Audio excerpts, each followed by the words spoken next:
Nous avons une augmentation constante de la lumière artificielle dans nos sociétés. Or, nous savons que la lumière artificielle et naturelle joue un rôle dans nos rythmes biologiques. Alors, les écrans viennent mimer les effets de la lumière sur le sommeil. Ils sont à l'origine d'une exposition non naturelle à la lumière.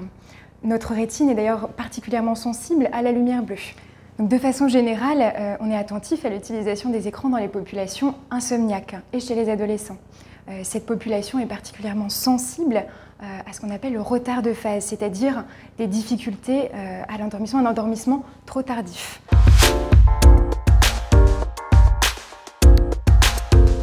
Alors, si l'utilisation des écrans est nécessaire, on peut utiliser des filtres de lumière bleue, par exemple des lunettes spécifiques ou alors des applications du type Night Shift.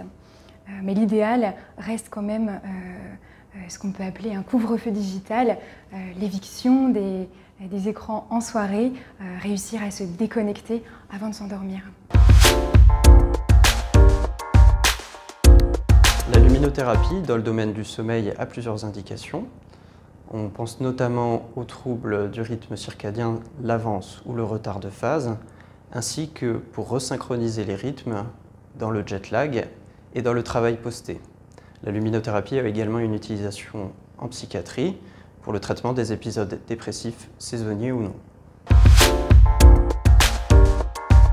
Nous ne préconisons pas de lampe en particulier, mais nous insistons sur les conditions d'utilisation de la luminothérapie.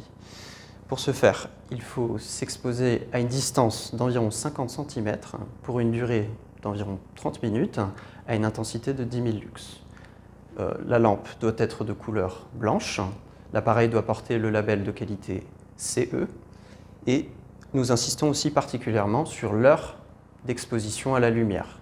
Celle-ci sera déterminée par le médecin en fonction du type de trouble que l'on souhaite traiter. En cas de pathologie ophtalmologique connue, plus particulièrement de rétine, il est nécessaire d'en discuter avec son ophtalmologue traitant. Il faudra également discuter avec son psychiatre en cas de troubles bipolaires connus ou de traitement antidépresseur en cours.